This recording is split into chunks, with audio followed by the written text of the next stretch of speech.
पाकिस्तानी का मुसलमान का जवाब दुश्मन को एक ही होता है, वो है अल्लाह अकबर। तो ये फिर आजमा के देख ले, पहले भी इनको चाय पिलाई थी, इस बार जरा तेज चाय पिला देंगे, साथ में मोदी को भी पिला देंगे।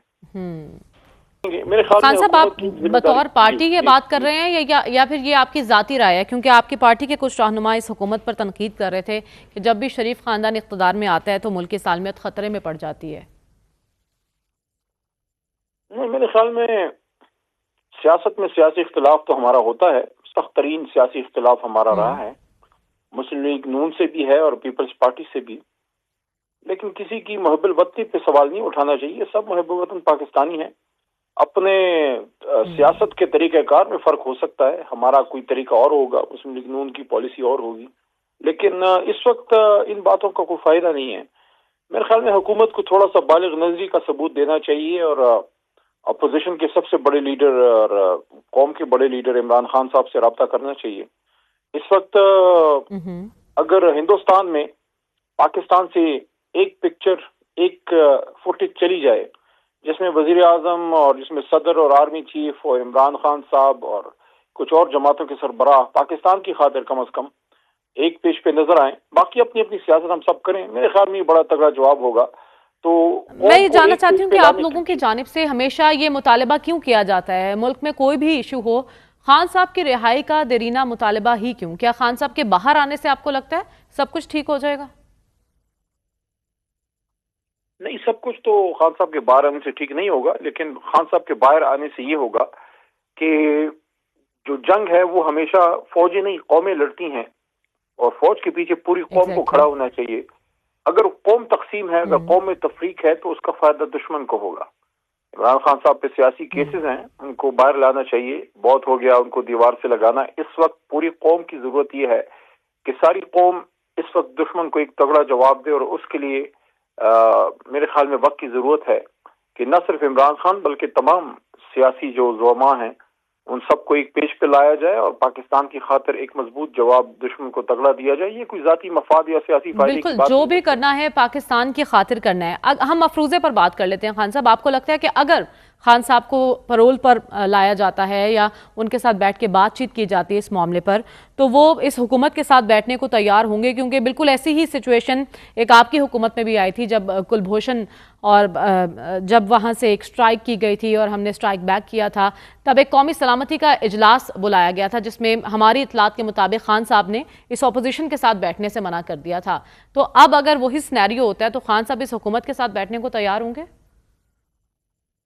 मेरे ख्याल में बिल्कुल होंगे। और माजी में जब आर्मी पब्लिक स्कूल पे हमला हुआ था तो नवाज शरीफ साहब और उस वक्त आर्मी चीफ जनरल राहील साहब और इमरान खान साहब सारे एक ही जगह गवर्नर हाउस पेशावर में बैठे थे।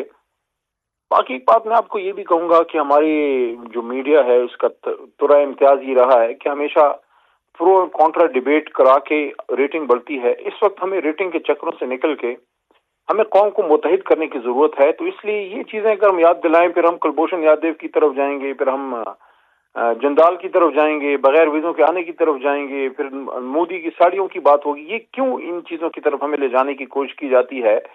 सियासी लीडरशिप को इकट्ठा करना इस वक्त मुल्क की का भी फायदा है। और मेरे ख्याल में पाकिस्तान है तो सहाफत है, पाकिस्तान है तो पाकिस्तान की सियासत भी है और रियासत भी है।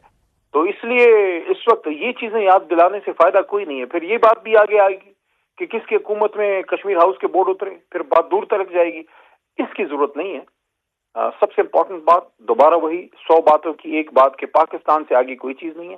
हुकूमत एंगेज करे, ओनस हुकूमत पे है, हुकूमत खान साहब से एंगेज करे। अगर हमारी तरफ से रिस्पॉन्स नेगेटिव आता है तो फिर हम पे सवाल उठेगा। इस वक्त तो कौम को इकट्ठा करने के लिए आपको इमरान खान की जरूरत है। कौम आधी से ज्यादा उनके साथ खड़ी है। अगर वो बाहर निकलेंगे, वो एक मजबूत तगड़ा बयान देंगे, कौम फिर बार में शीर व शक्कर हो जाएगी। इस वक्त तारीख में कभी ऐसा नहीं हुआ जो इदारों में और कौम में इस वक्त फासला है, ये फासला एक ही आदमी खत्म कर सकता है। ये ना शहबाज शरीफ साहब खत्म कर सकते हैं, ना मियाँ साहब खत्म कर सकते हैं, ना जरदारी साहब, ये खान साहब खत्म कर सकते हैं। तो ये पाकिस्तान की मफाद की बात हम कर रहे हैं। बतौर पीटीआई एक जमात, सियासी जमात के कोई ऐसा पैगाम नहीं दे सकती जिससे कौम इकट्ठी हो जाए? देखिए, पैगाम मैं दे चुका हूँ और बार बार हम दे चुके हैं।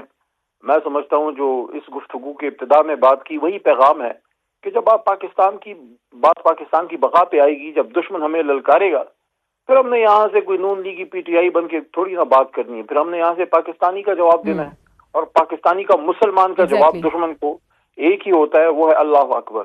تو یہ پھر آزما کے دیکھ لے، پہلے بھی ان کو چائے پلائی تھی، اس بار ذرا تیز چائے پلا دیں گے، ساتھ میں مودی کو بھی پلا دیں گے.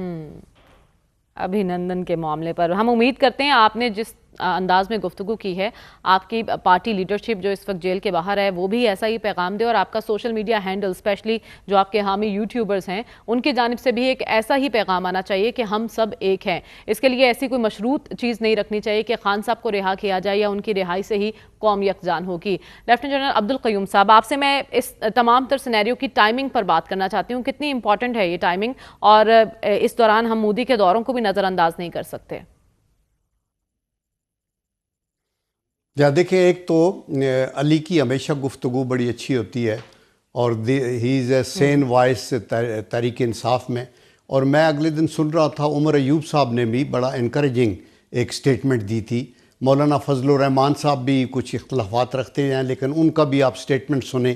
انہوں نے سب کو للکارا تھا کہ اگر اس طرح انڈیا نے کیا تو ہم سب بارڈروں پہ پہنچیں گے. تو یہ بات ٹھیک ہے کہ اس وقت ہمیں بحیثیت جماعتیں اکٹھی ہونی چاہیے. دیکھیں، انڈیویجولز جو ہیں ان کی اس طرح اتنی امپارٹنس نہیں ہوتی جتنی آپ کی اپنی جو جماعتیں ہیں اور جتنا آپ کا رینک اینڈ فائل اور قوم ہے، آپ اکٹھے ہوئے ہیں. باقی یہ ہے کہ جن کے کیسز ہیں وہ کیسز ختم کر کے وہ آئیں. ان کا پوائنٹ یہ ہے کہ ان کے پولیٹیکل کیسز ہیں، عدالتیں وہ حاضر ہیں، ان کو کیا جائے. لیکن اس چیز کے اندر ہمیں نہیں پڑنا چاہیے، جیسے علی بھی کہہ رہے تھے. تو میں یہ سمجھتا ہوں کہ بڑی بفٹنگ رسپانس پوری قوم کی طرف جانی چاہیے. ٹائمنگ کی آپ نے بات کی ہے، تو انڈیا کے اندر ٹائمنگ یہی ہوتا ہے نا کہ ابھی وائس پریزیڈنٹ آیا ہوا تھا، اور ان کو آپ کو پتہ ہے کہ امریکہ کے لیے جو سافٹ کارنر انڈیا کا وہ چائنا کی کنٹینمنٹ کے لیے ہے، اور وہ چائنا کو انسرکل کرنے کے لیے. That is the reason. تو انڈیا کے ریزن ایک تو انٹرنل پالیٹکس ہے، نمبر 2 چونکہ یہ پراکسی ہیں ایک طاقت کی، اور یہ چائنا کے ساتھ یہ سی پیک کے خلاف ہیں، اور یہ اپنا سکور سیٹل کرتے ہیں. They can't tolerate anybody in their neighbour جو کہ ان کا مقابلہ کر سکے، جو نیوکلیئر پاور ہو. That is why Bangladesh کے خلاف، پاکستان کے بھی خلاف، بالکل اسی طرح کا واقعہ ہے 2000 میں بھی پیش آیا تھا. عبدالقیوم صاحب، جب امریکی صدر بل کلنٹن نے انڈیا کا دورہ کیا تھا تب 35 سکھوں کو قتل کر کے کشمیریوں کو بدنام کرنے کی کوشش کی گئی تھی. تو ان دونوں واقعات کی مماثلت کیا ظاہر کرتی ہے؟ ان کی دونوں کی مماثلت یہی ظاہر کرتی ہے نا کہ آپ ایک فارن پروپیگنڈا کرنا چاہتے ہیں. آلدو جو امریکن گورنمنٹ کا بیان تھا اس کے اندر انہوں نے بالکل پاکستان کو اس طرح نام نہیں لیا تھا اپنے طور پہ، اور یہ بڑے مایوس ہوئے تھے، چونکہ یہ تو ایک ماچس کی تیلی لگاتے ہیں، اور پھر ان کا یہ ہوتا ہے کہ پوری دنیا میں پاکستان کو دیکھیں. جب یہ کنونشنل وار نہیں لڑ سکتے تو ان کو ہائیبریڈ وار پہ ہیں. ہائیبریڈ وار کے ایلیمنٹس کے اندر آپ کی یہ اکنامک سٹرینگولیشن ہے. ہر ایفرٹ انہوں نے کی ہے FATF کے اندر ہمیں رکھنے کی. پھر یہ ہے ڈپلومیٹک آئسولیشن، اس کے اوپر یہ کوئی موقع ہاتھ سے نہیں جانے دیتے. سائبر اٹیکس یہ کرتے ہیں، اور in addition to that terrorism کو جو ہے یہ اسپانسر کرتے ہیں. اور last but not the least, یہ اٹیک پاکستان کی لیڈرشپ، پاکستان آرمی کی لیڈرشپ اور پاکستان آرمی کے انسٹیٹیوشن پہ کرتے ہیں، چونکہ ان کو پتہ ہے کہ یہ دنیا کی ٹاپ 10 آرمیز کے اندر سے پاکستان آرمی ہے. میرا آپ سے